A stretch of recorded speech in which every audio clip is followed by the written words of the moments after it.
ठाकुर जी चद्दर ओढ़ करके सो रहे हैं। यशोदा मैया कह रही है लाला उठ जा।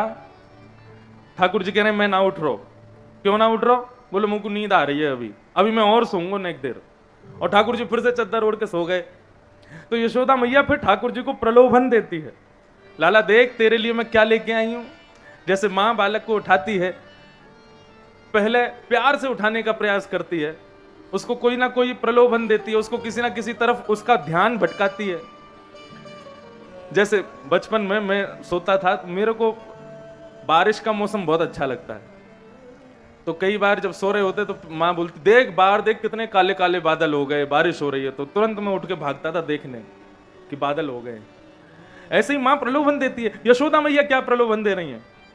तेरे कारण श्याम सुंदर मैं नई मुरलिया लई, मैं नई मुरलिया लई। देख लाला जल्दी से उठ जा तू। ठाकुर जी बोले काहे को उठूं? बोले क्योंकि मैं तेरे काजे नई मुरलिया लेके आई हूं। देख कितनी सुंदर मुरलिया या तू ले ले। इतने में ठाकुर जी चद्दर हटा के फिर आंखन से बस दूर से ही देखें कैसी मुरलिया दिखाई हो। मैया कह रही है ऐसे नहीं दूंगी, पहले उठ के बैठ। ठाकुर जी उठ के बैठ गए, रजाई दूर कर दी, बिस्तर से नीचे उतर गए। बोले जल्दी दिखा कैसी मुरलिया है। सोई ठाकुर जी की पुरानी मुरलिया दे देती है। बोले ले ये मुरलिया, ये पुरानी है, मैं ये नहीं लूंगा। सोई जाके ठाकुर जी फिर से सो गए चद्दर ओढ़ करके। मैया पैर दबा रही है, लाला उठ जा, लाला उठ जा, नहीं उठ रहे। फिर मैया दूसरा प्रलोभन देती है, देख लाला तू सोता रहेगा ना तो तेरी गैयान को आज चरावे के काजे बलराम चलो जाएगो गैयान को लेके, और तू घर पे रह जाएगो। जिन गैयान को लेके तू जावे वन में, आज देख बलराम सबन को खोल के जा रहा है, अपने संग लेके जा रहा है। गायन के गलबंद खूंटे वो तो डगर बन की लई, मोहन जागरे बल जई है, लाला जागरे बल जई। जैसे ये बात कही मैया ने, देख लाला तेरी गैयान को आज बलराम लेके चलोगो वन में। इतने में ही ठाकुर जी बोले या बलराम को तो मैं बताऊं। अब भाई चद्दर दूर करी और उठ करके जैसे ही कमरा से बाहर आए देखी तो गैया तो गौशाला में खड़ी है, सारे बछड़ा बच्चिया वहीं है, बलराम जी तो कहीं नहीं। इतने में ठाकुर जी गुस्सा करे, मैया तेने में उठा दियो। इतने में मैया लाला को गोद में बिठावे, दूध पिवा दे, लड्डू खवा दे। बोले अब लाला भोर रह गई, अब सोवे नहीं जाएगो। तो ये है सेवा, ये पूजा नहीं है। हम अपने लाला को रोज नहीं नहलाते, जब मन होता है तब नहलाता हूं। और मैं रोज सेवा जरूरी नहीं मैं रोज तैयार करूं उनको।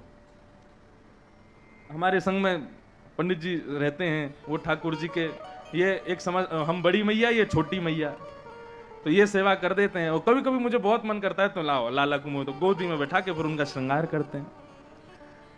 तो ये सब सेवा का भाव है। ठाकुर जी पूजा से मनोकामना पूरी करते हैं, लेकिन सेवा से ठाकुर जी अपने मनानुसार हमको वो प्रदान करते हैं जो उनकी इच्छा होती है। हमारे मन में तो संसार के भौतिक वस्तु ही आएगी। मेरा कोई ये नहीं है कि आप पूजा मत किया करो, पूजा करो, लेकिन धीरे धीरे पूजा को सेवा में परिवर्तित कर दो, अब वो सेवा बन जाए, ये भाव है। तो ये बंधुओं भक्ति को पुष्ट करने के, भक्ति को युवा करने के अनेक अनेक साधन है, सब हम सुनेंगे बताएंगे कथाओं में। तो कल हम लोगों ने श्रवण किया कि भक्ति ज्ञान वैराग्य को पुष्ट किया किसने? श्रीमद् भागवत की कथा सुना करके सनक सनंदन सनातन सनत कुमारों ने। सनत कुमार व्यास गद्दी पर बैठ करके कथा सुना रहे हैं और यहां श्री नारद जी महाराज उनसे प्रश्न कर रहे हैं। नारद जी ने प्रश्न किया कि महाराज भागवत की कथा सुनने से के विशुद्धियन्ति वदन्ति मह्यम सप्ताह यज्ञेन कथामयेन कृपालुभिर्लोक हितम विचार्यम प्रकाशितः कोपि नवीन मार्गम। भागवत की कथा सुनने से कौन कौन से पापी अपने पापों से मुक्त हो जाते हैं, हमें कृपा करके ये बतलाइए। अच्छा बंधु, अब मैं थोड़ा ध्यान केंद्रित करूं, सब लोग इधर देखो, इधर देखो, ध्यान से चुपचाप कथा श्रवण करो बस।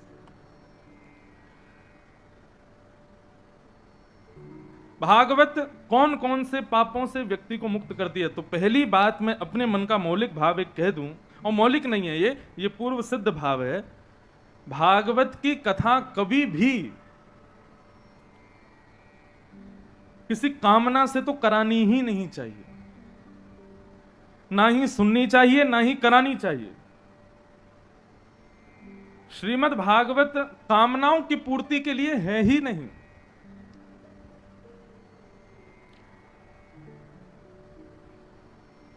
चतुर्विध पुरुषार्थ हैं, धर्म, अर्थ, काम और मोक्ष। इन चतुर्विध पुरुषार्थ की प्राप्ति के लिए भी भागवत की कथा नहीं होती। भागवत की कथा के पीछे कोई कामना या कोई मनोकामना आदि ऐसा नहीं होना चाहिए।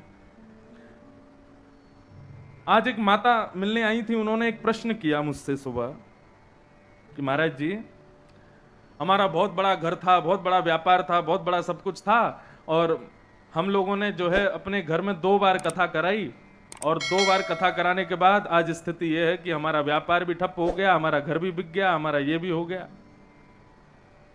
इसका मतलब क्या? किसी को दोष नहीं दे रहे हम, मतलब आपके कहने का भाव क्या ये तो नहीं था कि हमने भागवत की कथा कराई तो उससे हमारा घर बार सब चला गया? और उन माँ का ऐसा भाव नहीं था। वो ये कह रही थी कि हमारे घर के लोग ये संशय करते हैं कि हमने भागवत की कथा कराई लेकिन हमको मिला क्या, बल्कि हम तो लुट गए, हमारा तो सब कुछ चला गया, हमारे घर में कुछ आया तो है नहीं। पहली बात, श्रीमद् भागवत की कथा किसी भी वस्तु की प्राप्ति के लिए कभी मत कराना। भागवत की कथा कोई वस्तु की प्राप्ति के लिए नहीं होती है, ना धन की प्राप्ति के लिए, ना वैभव की प्राप्ति के लिए, ना अन्य अन्य अपनी मनोकामनाओं की पूर्ति के लिए। श्रीमद् भागवत मनोकामना, मैं फिर पुनः कहूं, आपकी मनोकामना पूरी नहीं होगी, आपके लिए जो उचित होगा वो पूर्ण होगा। जैसे छोटा बालक अपनी मां से कहता है कि मुझे पेप्सी पीनी है, मां 2 थप्पड़ मारती, पेप्सी पिएगा, गला खराब हो जाएगा तेरा, क्या पीना है फिर? बोले ले लस्सी पी, दूध पी, छाछ पी। अब 2 बातें, बालक यहां पर मनोकामना पूरी करना चाहता है, लेकिन मां उसको क्या देती है? मां वो देती है जो उसके लिए उचित हो। तुम ही हो माता पिता, तुम ही हो। भागवत की शरण में आए हैं, इसका मतलब क्या है? इसका मतलब यह है कि अब हमारी मनोकामनाएं सब बाहर हैं, ठाकुर जी हमारे लिए जो उचित हो वो हमको प्रदान करो। यहां पर आपकी मनोकामनाओं की पूर्ति नहीं होगी, आपके लिए जो उचित है वो आपको प्राप्त होगा। तो पहली बात तो भागवत से कोई मनोकामना सिद्ध नहीं होती। भागवत कराने से आपके घर में कुछ कष्ट हो गया, आदि आदि हो गया, ये सब हो गया, ऐसा विचार नहीं करना चाहिए। कई बार जीवन में ठाकुर जी संकट इसलिए देते हैं क्योंकि वो संकट किसी बहुत बड़ी खुशखबरी को न्योता दे रहे हैं। जीवन में कई बार संकट आते हैं तो वो संकट इस रूप में आते हैं जैसे कि शरीर में कोई फोड़ा हो जाए। अब फोड़ा होने पर आप वैद्य के पास गए, डॉक्टर के पास गए, आपने कहा कि महाराज ये फोड़ा मुझे हो गया। डॉक्टर बोलेगा लाओ उसको अभी निकालता हूं। डॉक्टर ने जोर से आपका हाथ पकड़ा और जैसे ही फोड़े को वो नोचने लगे तो आपने अपना हाथ हटा लिया। बोले आप ये क्या कर रहे हो? बोले कि तेरा फोड़ा दूर कर रहे हैं। आपने कहा नहीं नहीं ऐसे नहीं, मुझे बहुत दर्द हो रहा है, मेरे शरीर का फोड़ा है, कोई बात नहीं, मैं दर्द नहीं सहूंगा, इसको अपने पास ही रख लूंगा, इसको दूर मत करो। वैद्य क्या करेगा? जबरदस्ती पकड़ करके तुम्हारे हाथ पैर बांध करके कैसे भी करके उसको निकालेगा। तो जिस समय वो निकालेगा उस समय वो हमको साक्षात यमराज का स्वरूप लगता है। बोले कितना निर्दयी है, कितना दुष्ट है, हमारे फोड़े को कितनी बुरी तरह निकाल रहा है। लेकिन वास्तविकता यह है कि यदि वो नहीं निकालेगा, नहीं दूर करेगा, तो वो आज एक जो है वो एक दिन अनेक हो जाएगा। आज जो एक जगह कष्ट दे रहा है, ना जाने कल वो कितनी जगह कष्ट देगा। ठीक बंधुओं, इसी प्रकार हमारे जीवन में जो कष्ट आते हैं, हमारे जीवन में जो कभी कभी नीचाव हमको देखने पड़ते हैं, कभी कोई ऊंचाइयां भी दिखाते हैं ठाकुर जी, लेकिन कई बार जीवन में ऐसा होता है कि खूब ऊपर उड़ रहे थे, खूब आसमान में चल रहे थे, लेकिन कुछ ऐसा हो गया जिसकी वजह से सब समाप्त हो गया।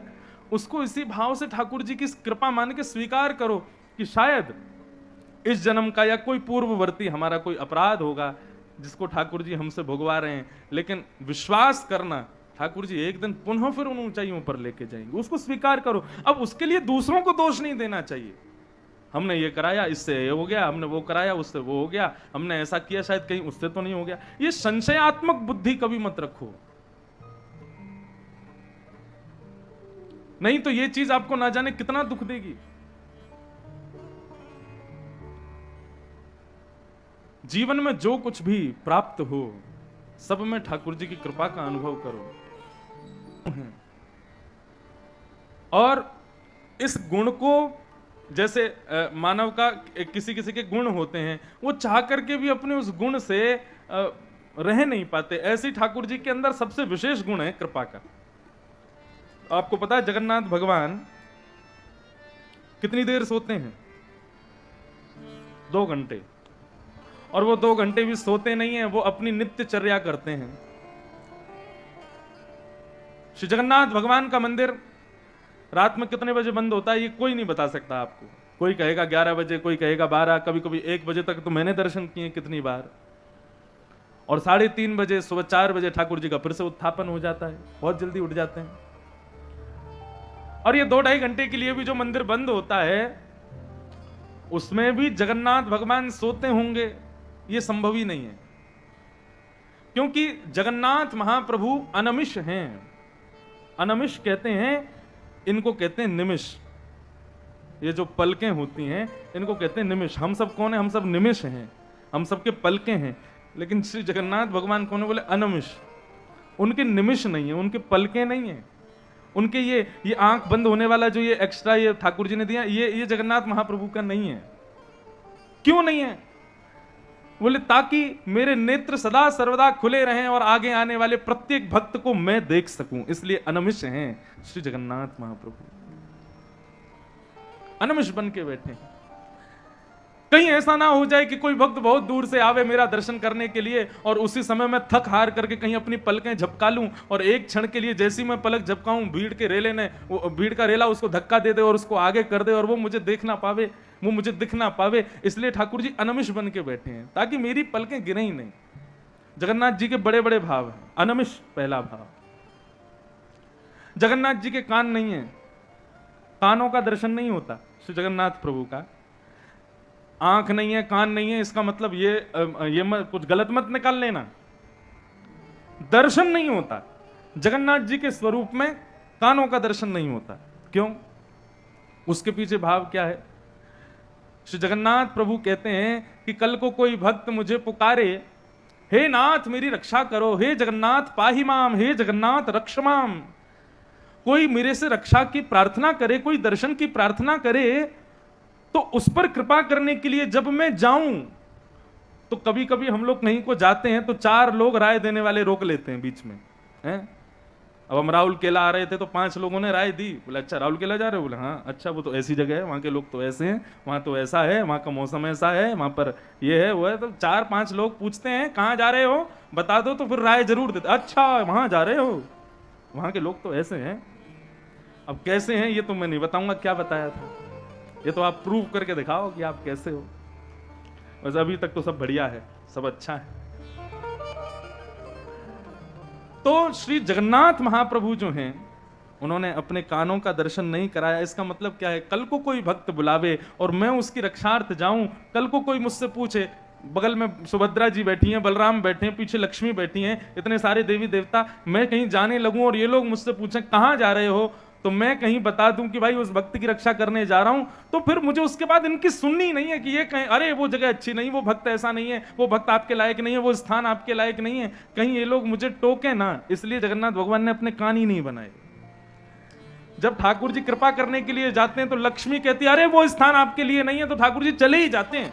कृपा करके जब लौट करके आते हैं तब लक्ष्मी कहती है मैंने बार बार मना किया था उस स्थान पर मत जाना, आपने सुनी नहीं। ठाकुर जी कहते हैं कहां से सुनूं, कान ही नहीं है। तुमको दिखे कान? मेरे कान हैं तो फिर सुनना पड़ेगा आपको। लेकिन श्री जगन्नाथ महाप्रभु ने कान ही का दर्शन ही नहीं कराया। बोले कि कहीं कोई कल को मुझे रोके ना, कोई टोके ना। अनमिष हैं श्री जगन्नाथ जी, बिना कानों के दर्शन के हैं श्री जगन्नाथ जी। ये कान का दर्शन नहीं है, नेत्रों के ऊपर पलकें नहीं है, इन सब का भाव क्या है कि जगन्नाथ कृपालु है। श्री जगन्नाथ कृपा, और इससे बड़ा कृपालु क्या होंगे। हम अपना हाथ, स्कूल में वो क्या होती थी, प्लेज होती थी, तो ऐसे हाथ करके प्लेज करते थे और मैं भारतीय हूँ, भारतीय सब नागरिक मेरे भाई बहनें आदि आदि वो सब होता था। इतने में भी हमारा हाथ थक जाता था, 2-3 बार नीचे कर लेते थे, टीचर पीछे से आता था, मारता, थप्पड़ ऊपर करो। तो इतने में भी हमको कितना कष्ट होता। वो 5 मिनट की प्लेज नहीं होती थी हमसे, और श्री जगन्नाथ महाप्रभु लाखों वर्षों से ऐसे ही खड़े। क्यों खड़े हैं? बोले यदि कोई वैष्णव भक्त आवे, यदि कोई ब्रजवासी आवे, यदि कोई प्रेम उन्मुक्त भक्त मेरे आवे, तो उसके लिए मानो श्री जगन्नाथ जी अपनी भुजाएं खोल करके खड़े, आ जा मेरे गले लग जा भाई। और ऐसा भी नहीं हमको जय जय श्री राधे में हाथ ऊपर करने में, करताल बजाने में, हाथ ऊपर करने में कष्ट होता है, लेकिन श्री जगन्नाथ महाप्रभु सदा सर्वदा ऐसे ही खड़े हैं। ब्रजवासी वल्लभ सदा मेरे जीवन प्राण, इनको नाही बिसारी हूं, मोहे नंद बाबा की याद। नंद बाबा की सौगंध खाते हुए ठाकुर जी कहते हैं, ब्रजवासी वल्लभ सदा मेरे जीवन प्राण, इनको ना ही बिसारी हूं, मोहे नंद बाबा की आन। मैं नंद बाबा की सौगंध खा के कह रहा हूं, ब्रजवासी और मेरे वैष्णव भक्त ये मेरे प्राण हैं, इनको मैं कभी नहीं भूलता, इनको मैं कभी विस्मृत नहीं करता। बंधु, हम लोग कथा किस लिए सुनते हैं? हम लोग भजन कीर्तन, कई लोग कहते हैं ठीक है एक बार कथा सुन ली, बार बार सुननी जरूरी क्यों है? एक बार वृंदावन हुआ है, जगन्नाथपुरी हुआ है, बार बार जाना जरूरी क्यों है? दर्शन वही है, वृंदावन वही है, स्थान वही है, कथा भी वही है, बार बार इसको करो, ये हमारा धर्मशास्त्र क्यों कहता है?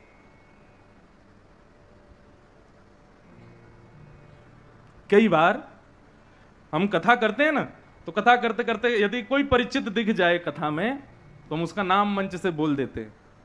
जैसे अब यहां सबका नाम तो नहीं जानता मैं, गोपाल जी हमारे मॉनिटर साहब का नाम जानते हैं बस हैं। तो अब जैसे कोई आ जाए परिचित, तो मैंने कहा आइए विनोद जी विराजो, या कथा करते करते कभी कहते हैं विनोद जी सुनो ऐसा, तो वो आदमी इतना प्रसन्न हो जाता है, और फिर बाद में जब कथा करके जाते, महाराज जी आपको मेरा नाम याद था? मैंने कहा हाँ याद था। ठीक उसी प्रकार सारा संसार श्री जगन्नाथ जी का स्मरण करता है, लेकिन हमारी स्मृति ऐसी हो, हमारी भक्ति ऐसी हो कि श्री जगन्नाथ जी को उन लाखों में हमारा नाम याद हो जाए। कहा ये भी है कोई? बराह पुराण में वर्णन करते हैं श्री वेदव्यास जी महाराज कि इतना जप करना चाहिए, इतना स्मरण करना चाहिए ठाकुर जी का, कि और शास्त्र तो कहते हैं अंत काल में ठाकुर जी का स्मरण करो, लेकिन बराह पुराण में श्री वेदव्यास जी महाराज कहते हैं कि जो जीवन भर ठाकुर जी का नाम जप करता है, उसके अंत काल में यदि वो जीर्ण शीर्ण हो जाए और भगवान का नाम स्मरण ना कर पाए, तो उसको डरना नहीं है। क्यों? क्योंकि उसके जीवन भर का नाम स्मरण इस प्रभाव को छोड़ देता है कि उसके अंत काल में वो ठाकुर जी का स्मरण नहीं करता, ठाकुर जी उसका स्मरण करते हैं। ये सारा खेल किसके लिए हो रहा है? ये सारा खेल हो ही इसी के लिए रहा है कि हम तो उनको जानते हैं, लेकिन वो भी हमको पहचान जाएं, उनकी स्मृति में हमारा नाम भी आ जाए, और ठाकुर जी हमको जान जाएं, ठाकुर जी की स्मृति में हम आ जाएं, ठाकुर जी हमें पहचान जाएं, बस जीवन हो जाएगा उसी समय, बस और कुछ नहीं चाहिए। तो श्रीमद् भागवत की कथा बंधुओं किसी कामना की पूर्ति के लिए कभी मत कराना। श्रीमद् भागवत की कथा तो केवल और केवल ठाकुर जी को जानना है, पहचानना है, उनसे हमारा प्रेम बन जाए, हम कहीं कुछ गलत तो नहीं कर रहे, हमें सद्मार्ग पता चले, केवल इन भावनाओं से भागवत की कथा हो। तो भागवत की कथा सुनने से कौन कौन सी कैटेगरी के पापी लोग मुक्त होते हैं अपने पापों से, जरा ध्यान से सुनना। ये मानवा पाप कृतस्तु सर्वदा सदा दुराचार रता विमार्गगा क्रोधाग्निदग्धा कुटिलश्च कामिनः सप्ताह यज्ञेन कलौ पुनन्ति। अनेक प्रकार के पाप करने वाले अपनी करनी से पाप भोगते हैं, लेकिन श्रीमद् भागवत किस किस प्रकार के पाप को दूर करती है? वैसे तो सर्व पाप, लेकिन फिर भी यहां गिनवाए जा रहे हैं। कौन कौन से पाप? हमको भी पता चले पाप कहते किसको है। वैसे एक बात कहूं, पाप इतने सारे हैं कि गिनते गिनते हार जाओगे, लेकिन एक बात सदा मेरी याद रखना, अष्टादश पुराणेषु व्यासस्य वचनद्वयम् परोपकार पुण्याय पापाय परपीड़नम। 18 पुराणों का जब निचोड़ पूछा गया तो श्री वेदव्यास जी कहते हैं कि पाप और पुण्य क्या है, लिख लीजिएगा। बोले परोपकार पुण्याय, दूसरों की सहायता करना, दूसरों का उपकार करना, यही पुण्य है। और पाप क्या है? बोले जो तुम्हें अपने लिए अच्छा नहीं लगता है वो किसी के साथ भी मत करो। जो तुम्हें अपने लिए प्रिय नहीं है, यदि वही व्यवहार तुम किसी और के साथ करते हो तो वही पाप है। आप नहीं चाहते कि आपसे ऐसा कोई व्यवहार करे, आपसे ऐसे कोई बोले, आपसे ऐसा कोई वाक्य आपसे कहे, तो जो चीज आप स्वयं के लिए स्वीकार नहीं करते हो वो किसी और को भी मत परोसना। और जो चीज आपको अपने लिए स्वीकारनीय नहीं है वो यदि किसी और को परोसते हो, किसी और से करते हो, तो वही पाप है। पापाय पर पीड़नम। लेकिन फिर भी पाप के कई यहां पर उदाहरण दिए गए, तो ध्यान से सुनना पाप किसे कहते हैं। तो पहला पाप यहां पर बताया गया, क्रोधाग्नि दग्धा। भयंकर गुस्सा जिसको आता है, बहुत ध्यान से सुनिएगा, भयंकर गुस्सा जिसको आता है, ऐसे व्यक्ति के पास में नरक का वीजा है और उस व्यक्ति को विदाउट इमिग्रेशन एंट्री मिलने वाली है। कहां? नरक में। जो क्रोध में आकर के तिलमिला जाते हैं, हाथ पांव कांपने लगते हैं, होठ उनके ऐसे वैसे होने लगते हैं और चीजें उठा के फेंक देते हैं और कुछ भी अनर्गल बोलने लग जाते हैं और एक दूसरे को उठा के फेंक देते हैं, ऐसे लोग अपने क्रोध के कारण नरक जाएंगे, कोई नहीं रोक सकता उनको। इसलिए किसी व्यक्ति को यदि भयंकर क्रोध आता है तो उसको हमारी ये बात बता दीजिएगा, क्रोधाग्नि दग्धा, भयंकर क्रोध। आजकल क्रोध भी ना जाने किन किन बातों पर आ जाता है लोगों को। पार्क में एक व्यक्ति घूम रहा था, सामने से दूसरा व्यक्ति अपने 3 बच्चों के साथ में आ रहा था, तो उस अकेले व्यक्ति ने कह दिया, बोले वाह भाई ये 3 बच्चे आपके हैं? तो सामने वाला बोलता 4 होते तो तू क्या कर लेता। इसी बात पे ही गुस्सा। बेवजह जो क्रोध करते हैं ऐसे लोग नरक जाएंगे, उनको कोई नहीं रोक सकता। लोग पूछते महाराज जी क्रोध कैसे कंट्रोल हो, गुस्सा कैसे हमारा शांत हो। देखो क्रोध आना चाहिए, शास्त्र आज्ञा करते हैं समय समय पर किन्हीं किन्हीं स्थानों पर गुस्सा होना भी चाहिए, लेकिन क्रोध कैसा होना चाहिए? जल के जैसा। जैसे जल होता है ना, वो जितनी देर गैस पर रखा है, जितनी देर आग पर तप रहा है उतनी देर तो गर्म रहता है, लेकिन जैसे उसको गैस से हटा दो, गैस बंद कर दो, अपने आप ठंडा होता चला जाता है और एक समय आने पर बिल्कुल शीतल। हमारे मन का स्वभाव भी ऐसा ही होना चाहिए। लेकिन कई लोग कैसे होते हैं, आज किसी बात पर गुस्सा हुए तो 5 दिन तक मुंह फूला ही हुआ है। क्यों? बोले 5 दिन पहले ऐसा कैसे हो गया, इसी बात पर ही क्रोध में है। नहीं, क्रोध जल के जैसा स्वभाव हो हमारा, या फिर कैसा हो, दूध के जैसा। दूध जब उफनता है ऊपर आता है, लेकिन उस पर हवा कर दो तो अपने आप नीचे चला जाता है, फिर ऊपर आता है, फिर हवा कर दो फिर अपने आप नीचे चला जाता है। मतलब क्रोध आवे लेकिन सामने वाला समझाए तो तुम्हारा क्रोध तुरंत शांत हो जाना चाहिए। घटिकत द्वयम। कितनी देर का गुस्सा अच्छा है? बोले 2 घड़ी। भयंकर से भयंकर गुस्सा भी आवे तो 2 घड़ी से ज्यादा नहीं रुकना चाहिए।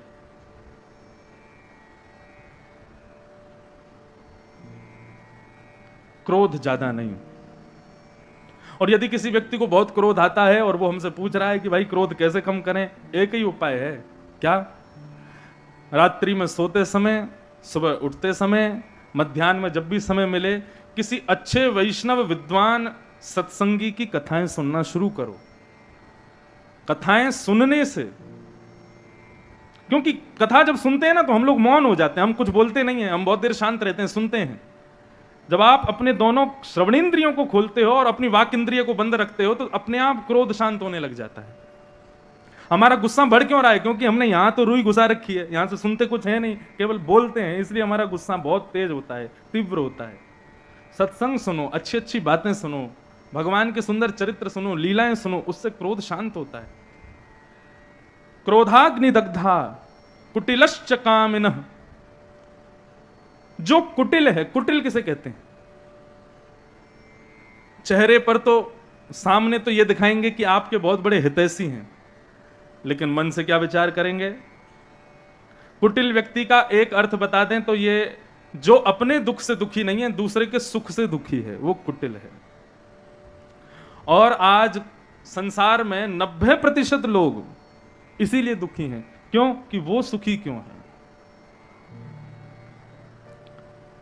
कुटिलश्च कामिनः, कामी व्यक्ति यदि भागवत की कथा में आकर के बैठने लगे तो उसके हृदय का जो काम देखो बंधुओं, हमारे शास्त्रों में काम को कभी राक्षस नहीं कहा, काम को देव कहा, लेकिन राक्षस उसको हम लोगों ने बना दिया। वो देव है, वो राक्षस नहीं है, लेकिन राक्षसत्व तो उसमें हम लोग लेकर के आ गए हैं। सुंदर चर्चाएं सुनो ठाकुर जी की, सुंदर ठाकुर जी के लीला प्रसंगों को सुनो, वो पुनः देव बने, ये प्रयास करो।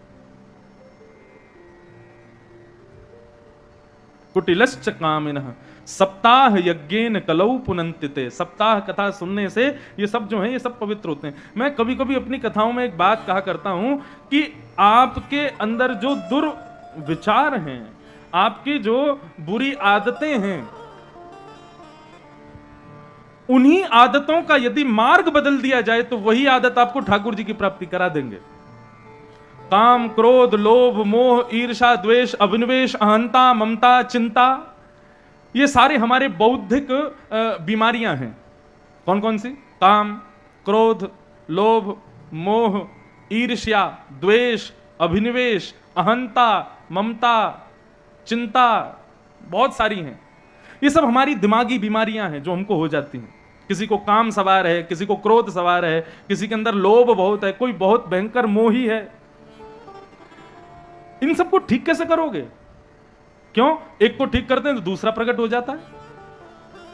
तो कई बार हम कथा चिंतन करते हैं, भागवत अध्ययन करते हैं, गुरुजनों के सन्मुख बैठते हैं, तो कई बार ऐसा चिंतन में आता है कि हमको अपने दुर्विचारों को, दुर्भावों को बदलने की जरूरत नहीं है। अपने उन दुर्विचार, दुर्भावों को, अपनी इन बुरी आदतों का यदि मार्ग बदल दिया जाए। क्रोध नरकगामी क्यों? क्योंकि क्रोध संसार के लोगों पर किया जा रहा है, और यदि वही क्रोध ठाकुर जी की भक्ति में प्रकट हो जाए तो वो क्रोध ही भक्ति बन जाएगा। एक माता जी थी, चतुर्भुज स्वरूप नारायण की सेवा करती थी। वृद्ध शरीर हो गया था उनका।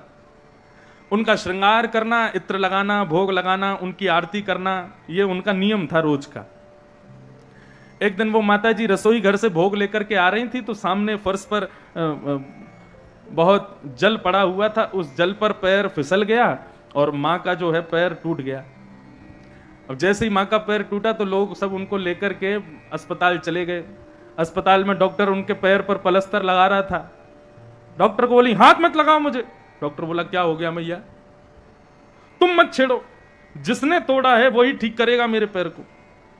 बोले किसने तोड़ा? बोले जिसकी मैं सेवा करती हूँ, चतुर्भुज नारायण घर पे बैठा है मेरे, दिन रात मेरे से सेवा करवाता है, खाता है, पीता है, आनंद से सोता रहता है, उसी ने मेरा पैर तोड़ा है, वही ठीक करेगा। अब वो माता जी के बाल बच्चे सब बोले ये तो ऐसी बोलती रहती हैं, आप पलस्तर लगा दो। पलस्तर लगा दिया। व्हील चेयर पर लेके मैया को घर आए लौट के।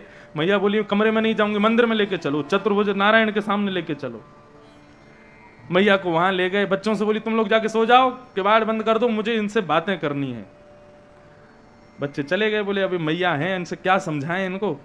तो मैया वहां बैठी बैठी ठाकुर जी से कह रही है क्या कमी छोड़ी तुम्हारे भजन में?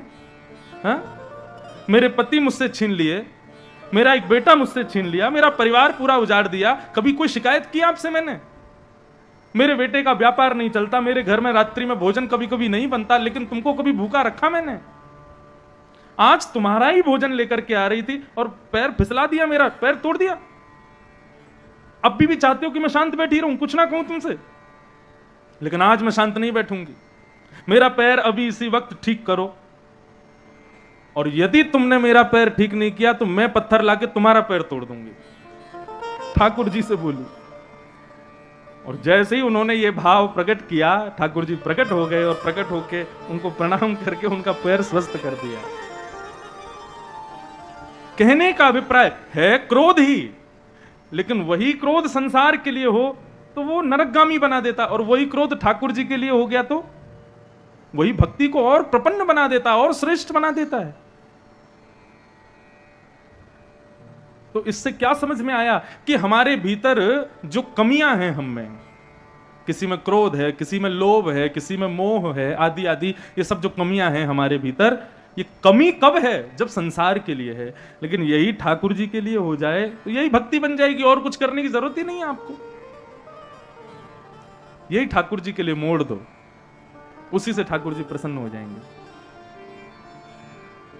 मीराबाई का सदा भाव रहता था कि मेरे तो गिरधर गोपाल दूसरो न कोई, जाके सिर मोर मुकुट मेरो पति सोई। मेरे केवल गिरधर गोपाल हैं। उनके भीतर जो जो गुण था, वो क्या गुण था बताओ? मीराबाई के अंदर मोह था। जो मोह हमको हो जाता है, ये मेरा बेटा, मेरी बेटी, मेरी पत्नी, मेरे बच्चे, मेरी दुकान, मेरा मकान, मेरी गाड़ी, मेरी दौलत, ये सब जो मोह हमारे भीतर होता है, यही मोह था मीराबाई में। लेकिन मीराबाई का मोह संसार में नहीं था, ठाकुर जी में था। वही मोह भक्ति बन गया उनकी। और सुनो, तुलसीदास जी महाराज, उनके भीतर क्या था? स्पष्ट कहना थोड़ा विचित्र लगेगा सबको, लेकिन कह दूं तो कुछ लोग विचार मत करना। श्री तुलसीदास जी महाराज अपनी पत्नी से बहुत प्यार करते थे। इतना प्रेम करते थे कि रात्रि में सोते भी थे तो पत्नी का हाथ पकड़ करके सोते थे। जब से ब्याह हुआ, वर्षों बीत गए, पत्नी अपने मायके ही नहीं गई। क्यों? तुलसीदास जी जाने ही नहीं देते थे। और रात में कभी आंख खुल भी जाती थी तो देखते थे कहीं चली तो नहीं गई, कहीं उठ के जा तो नहीं। वो बेचारी रात में कभी जलपान करने भी जाती तो तुलसीदास जी उठ के बैठ जाते, तुम कहीं जली तो नहीं जाओगी ना? वो कहते कि नहीं, मैं कहीं नहीं जा रही हूं, यहीं बैठी हूं तुम्हारे सिर पर ही। लेकिन एक दिन तुलसीदास जी की पत्नी, रात्रि में देखा तुलसीदास जी गहरी नींद में सोए हैं, अपना हाथ बचा करके और धीरे से उठ करके किवाड़ खोली घर की और तुरंत भाग गई अपने मायके। अर्धरात्रि में, अर्धरात्रि में तुलसीदास जी उठे, उठ करके जैसे ही देखा अपनी पत्नी को पास नहीं पाया, व्याकुल होकर के घर में खोजने लगे। अरे तुम कहां चली गई, तुम कहां हो? आधी रात में पूरा मोहल्ला जगा दिया उन्होंने कि मेरी पत्नी कहां है, तुम्हारे घर में तो नहीं है, जरा ढूंढो तो सही। इतना प्रेम अपनी पत्नी से। इसको प्रेम नहीं कहेंगे, इसका नाम कुछ और ही है। किसी ने कहा, बोले अरे मैं रात में आ रहा था, तुम्हारी पत्नी तो तुम्हारी ससुराल की तरफ गई, मतलब अपने मायके गई है शायद। तुलसीदास जी तुरंत आधी रात ही भागे। बीच में यमुना नदी पड़ी थी, यमुना में ही कूद गए। तैरना आता नहीं था तो डूब रहे हैं, फिर बाहर आ रहे हैं, फिर डूब रहे हैं। इतने में ही किसी व्यक्ति का मरा हुआ शव वहां से तैरता हुआ आ रहा था। तो यह भी नहीं विचार किया कि किसी व्यक्ति का मरा हुआ शव है, उस पर चढ़ गए, उसको नाव बना लिया, नाव बना करके यमुना नदी पार कर ली। व्याकुल हैं, रो रहे हैं, कहां गिर रहा हूं, कहां पैर रख रहा हूं, कहां फिसल रहा हूं, कोई भान नहीं, मेरी पत्नी कहां है। बस सामने एक पहाड़ी पड़ी, उस पर चढ़ने लगे, फिसल रहे हैं बार बार। तभी एक नाग को, एक सर्प को रस्सी बना लिया और रस्सी बना करके चढ़ गए पहाड़ के ऊपर। चेहरा पूरा कांटों से छिल गया, पैरों में कांटे लगे हैं, रक्त निकल रहा है, पूरे अस्त व्यस्त वस्त्र हो गए हैं, कहीं पर कीचड़ लगी है, कहीं पर गंदगी लगी है। लेकिन अपनी पत्नी के प्रेम में व्याकुल से तुलसीदास जी महाराज पहुंच गए घर पर। जैसे ही वहां पहुंचे, गेट खटखटाया तो पत्नी ने ही खोला, और जैसे ही पत्नी को देखा मुस्कुराने लगे और अपने अपने अंग से लगाने लगे। बोले देवी तुम कहां चली गई थी, तुमको पता मैं कितना व्याकुल हो रहा था तुम्हारे लिए। पत्नी को आया क्रोध, धक्का देकर के तुलसीदास जी को दूर किया। तो किससे प्रेम करते हो तुम? इतने वर्ष हो गए, आज तक कभी अपने मायके नहीं आई, आज यदि आ गई तो उसमें यह स्थिति कर ली तुमने अपनी। तुम्हारे अंग अंग से मानो जैसे किसी मरे हुए मुर्दे की दुर्गंध आ रही है, रक्त निकल रहा है, पैरों में कांटे लगे हैं, अस्त व्यस्त वस्त्र हो गए। ऐसा प्रेम नहीं चाहिए मुझे। इतनी तत्परता से प्रेम इस हाडमांस के पुतले से करते हो। यदि इतनी तत्परता का ये प्रेम तुमने श्री रघुनाथ जी से किया होता तो आज तुम्हारी गोद में श्री राम जी खेल रहे होते। दूर बैठे पड़े हुए तुलसीदास जी ने अपनी पत्नी के इन वचनों को सुना, नेत्र बंद करके 2 क्षण विचार किया और बोले बात तो सही कह रही है। आज इतनी मेहनत करके मैं इसके पीछे पीछे भागता हुआ आया, इतनी तत्परता, इतनी लगन से इससे प्रेम करता हूं, और इसने क्या किया? ठुकरा दिया, मुझे धक्का दे दिया। यदि वास्तव में इतना प्रेम हरि से किया होता तो आज हरि मेरे सामने होते। एक क्षण के लिए नेत्र बंद किए, विचार किया, तुरंत नेत्र खोले, दृष्टि बदल गई तुलसीदास जी की। तुरंत अपनी पत्नी के चरणों में प्रणाम किया, बोले तू मेरी पत्नी नहीं, आज से मेरी गुरु है। और निकल पड़े। चित्रकूट के घाट पर भई संतन की भीड़, तुलसीदास चंदन घिसे तिलक करत रघुवीर। गोस्वामी तुलसीदास जी महाराज ने आज घर घर में रामचरित्र को पहुंचाने वाली ऐसा दिव्य ग्रंथ मानस की रचना कर दी। बस ठाकुर जी भा जाएं, और देखो हमें तो भाई गए हैं, लेकिन हम उनको भा जाएं, उसी की ये प्रतिक्रिया है। रसगुल्ला होता है ना, रोसोगुल्ला, आपके उड़ीसा में भी बहुत प्रसिद्ध है। अब इस तरफ है कि नहीं पता नहीं, वहां जगन्नाथ साइड तो बहुत है, कि 2 दिन हो गए खाने को मिला तो है नहीं।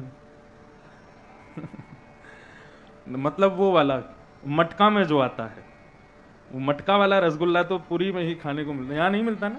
मिलता है, चलो तो फिर कल आना चाहिए सेवा में।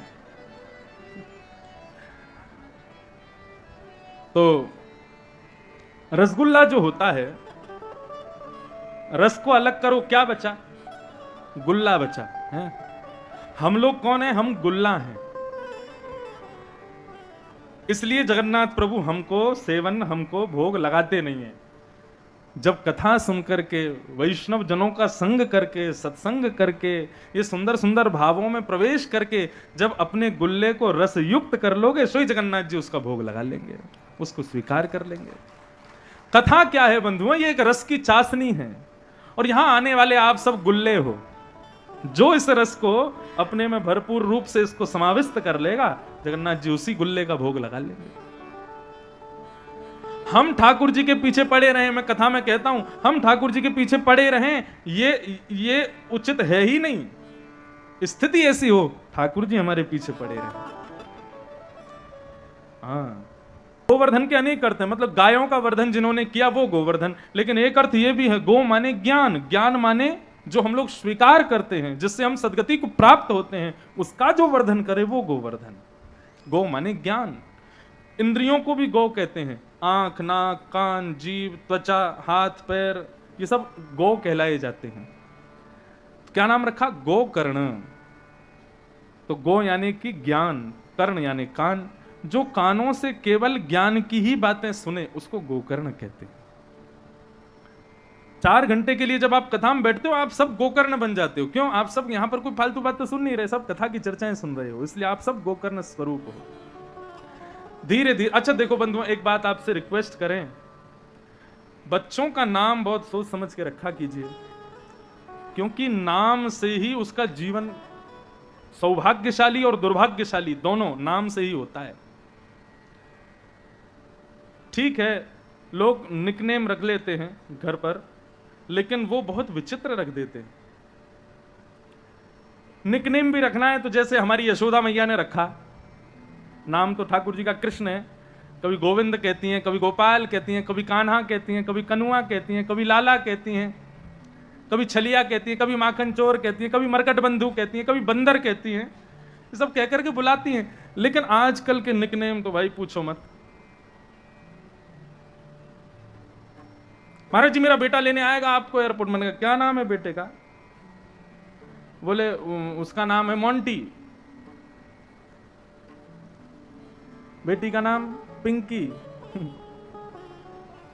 और ना जाने क्या, अब यहां बैठे भी होंगे कई लोग तो जिनके नाम होंगे, बुरा मान जाएंगे, कल से आएंगे नहीं कथा में। इसलिए देखो, निकनेम भी रखो तो कुछ ऐसे सदे सदे से रखो कि बेचारी वो कल को बूढ़ी हो जाए तो उस समय उसके निकनेम से कोई पुकारे तो अच्छा ही लगे। अब मोंटी बाबा, छोटे छोटे बच्चे अपने दादा को 80 साल 90 साल की उम्र में मोंटी दादा कहें, कैसा लगेगा? विचित्र लगेगा। नाम कैसे होने चाहिए? नाम ठाकुर जी से मिले हुए होने चाहिए, उससे बहुत बड़ा प्रभाव पड़ता है बालकों के जीवन पर। आत्मदेव के पुत्र का नाम धुंधुकारी, और गौ माता से जो पुत्र हुआ उसका नाम गोकर्ण। धीरे धीरे दोनों बड़े हुए और नाम ने अपना प्रभाव दिखाया। प्रभाव क्या हुआ कि धुंधुकारी महान दुष्ट हुआ और गोकर्ण बहुत बड़ा पंडित बना। धुंधुकारी अपने माता पिता की जिद करता है, उनकी बातों को मानता नहीं है, उनसे जिद करके जो है अपने यार दोस्तों के साथ घूमता है, उल्टे सीधे काम करता है। स्थिति ऐसी हो गई कि एक दिन ये आ गया कि अपनी माँ से कहने लगा मुझे पैसा दो, जुआ खेलने जाना है। माँ देती गई, लेकिन एक दिन माँ के पास भी जब पैसे ना बचे, घर के बर्तन जाके उसने बेच दिए, माँ के गहने बेच दिए। ऐसी स्थिति में गोकर्ण ने, धुंधुकारी ने अपने घर को पहुंचा दिया। एक दिन नशे में धुत अपनी मां से कहता पैसा दो। मां ने कहा बेटा कुछ बचा नहीं, घर में जो सामान था वो भी तूने बेच दिया, अब कहां से लाकर दूं तुझे। तो इस बात को सुनकर के धुंधुकारी अपने माता पिता को पीटने लगा, मारने लगा। इस बात को देख करके आत्मदेव बड़े दुखी हुए, हे नाथ आपने मुझे पुत्र नहीं दिया था, मैं बड़ा सुखी था, लेकिन आज मुझे पुत्र देकर के आपने बहुत बड़ा कष्ट दिया। यही हम लोगों की स्थिति है, जब हम पर वस्तु नहीं होती तो हम उसके लिए बहुत जिद करते हैं, बहुत रोते हैं, ठाकुर जी से बार बार प्रार्थना करते हैं, और जब वो वस्तु हमको मिलती है। अच्छा एक बात मेरी सूत्र समझ करके अपने जहन में उतार लीजिएगा, जो वस्तु हमको प्रकृति ने नहीं दी और यदि उस वस्तु को लेने के लिए हम प्रकृति से लड़ते हैं और हर प्रकार के उपाय करके उस वस्तु को प्राप्त कर लेते हैं, वस्तु तो मिल जाती है, कुछ समय तक सुख भी देती है, लेकिन एक दिन ऐसा आएगा वही प्रकृति से हट करके प्राप्त की हुई वस्तु आपको बहुत कष्ट देगी। इसलिए सदा कैसे रहो, प्रकृति जो तुम्हें प्रदान करे स्वीकार करो, और जो प्रकृति ने तुमको नहीं दिया, जो संसार में विधाता ने तुमको नहीं दिया, उसके लिए दर दर जाकर के युद्ध मत करो। क्योंकि मैंने हजारों उदाहरण देखे हैं जिन्होंने इस प्रकार विधाता के विधान से लड़कर के उस वस्तु को प्राप्त किया, चाहे वो कुछ भी हो, उस वस्तु ने उनको कभी सुख नहीं दिया। अब इसको ज्यादा बृहद बताने की जरूरत नहीं है, जिनको समझना है वो समझ चुके हैं सब लोग। आज आत्मदेव बहुत दुखी हैं, वन में जाकर के बैठ गए, तभी गोकर्ण जी महाराज आए और गोकर्ण जी महाराज ने अपने पिता आत्मदेव को आकर के ज्ञान उपदेश किया। बंधुओं देखो, मन अशांत हो, मन कितना भी दुविधा में हो, मन कितना भी कष्ट में हो, ऐसी स्थिति में हमको शांति एक ही वस्तु दे सकती है, वो है सुंदर सत्संग या सुंदर ठाकुर जी की कोई कथा, वही शांत कर सकती है। आत्मदेव जी सामने दुखी बैठे हैं और यहां गोकर्ण उनको ज्ञान उपदेश कर रहे हैं। बहुत सुंदर प्रसंग है, बहुत ध्यान से सावधानी से बिल्कुल यहां चित्त लगा करके सुनिएगा इस बात को। महात्मा का हमारे पूज्य पिताजी महाराज के गुरुदेव कहते थे कि ये 2 श्लोक नहीं है, ये 2 श्लोकों में संपूर्ण भागवत है। 7 दिन में जितना श्रवण करोगे पूरा 2 श्लोकों में कह दिया यहां पर गोकर्ण जी ने, इसलिए बहुत ध्यान से सुनना है इसको। आत्मदेव पिता को दुखी देख करके श्री गोकर्ण जी महाराज उनको उपदेश देते हैं और कहते हैं पिताजी मेरी एक बात थोड़ा ध्यान से सुनिएगा। क्या? कि देह स्थिमां सरुधिरे भिमतिं त्यजत्वं जाया सुतादिषु सदा ममतां विमुञ्च पश्यानिशं जगदिदं क्षणभङ्गुनिष्ठं वैराग्यरागरसिको भवभक्तिनिष्ठः। क्या कह रहे हैं गोकर्ण जी महाराज? पिताजी क्या हुआ? बोले बेटा मैं बहुत दुखी हूं। किससे दुखी हो? बोले मैं अपने पुत्र के कृत्यों से बहुत दुखी हूं। गोकर्ण जी महाराज कहते हैं पिताजी दुख का कारण बेटा बेटी पत्नी परिवार व्यापार ये सब नहीं होता, तो दुख का कारण क्या है? बोले दुख के कारण 2 चीजें हैं। हर इंसान के जीवन में जो भी दुखी है वो 2 ही कारणों से दुखी है। किन किन कारणों से? गोकर्ण जी कहते हैं पहली वस्तु खुद में अहमता, और दूसरा दुख का कारण अपने शरीर से संबंध रखने वालों में ममता। ये 2 ही दुख के कारण हैं पिताजी।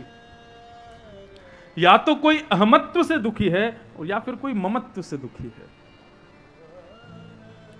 इनके अलावा तीसरा कोई कारण नहीं है पिताजी संसार में। यदि सदा सुखी होना चाहते हो तो पहला खुद से अहमत्व निकाल दो और शरीर से संबंध रखने वालों से ममत्व हटा दो, आपको जीवन में कभी कोई दुखी नहीं कर सकता। अब लोगों की स्थिति क्या है? कई लोग आएंगे कथा में और कई लोग आ रहे हैं कथा में, लेकिन आपको अभी नहीं 1 महीना बाद पता चलेगा। क्या? बोले वो हमारे रिश्तेदार आए थे, वो रूठ के चले गए। क्यों चले गए? बोले सम्मान नहीं हुआ, उनका उचित सम्मान नहीं हुआ। इसको क्या कहते हैं? वो क्यों रूठ के चले गए, क्यों दुखी हैं? उनका अहमत्व है। मेरी एक बात को लिख लीजिएगा, मैं कथाओं में कहा करता हूं कि अपमान का बोध उसी को होता है जिसको सम्मान की बहुत इच्छा होती है। जिसको सम्मान की इच्छा नहीं है ना, उसको अपमान का बोध नहीं होता। जो पहले ही विचार करके आया है कि वहां जाऊंगा तो ऐसी अगवानी होगी, ऐसे बैठाया जाएगा, ऐसे मुझसे पूछा जाएगा, ऐसे मेरे से बातें की जाएंगी, वो पहले ही सोच करके आया है, वो पहले ही सम्मान सोच के आया है। और जैसा उसने सोचा उसका 1% भी यदि उसको नहीं मिला तो उसको अपमान लगता है, मेरा अपमान हो गया। सम्मान की इच्छा जिसको होती है, अपमान का बोध उसी को होता है। इसलिए सम्मान की इच्छा कभी रखो मत, तो सामने वाला तुम्हारा जानबूझ के अपमान करेगा भी तो भी तुमको पता नहीं चलेगा कि मेरा अपमान हुआ।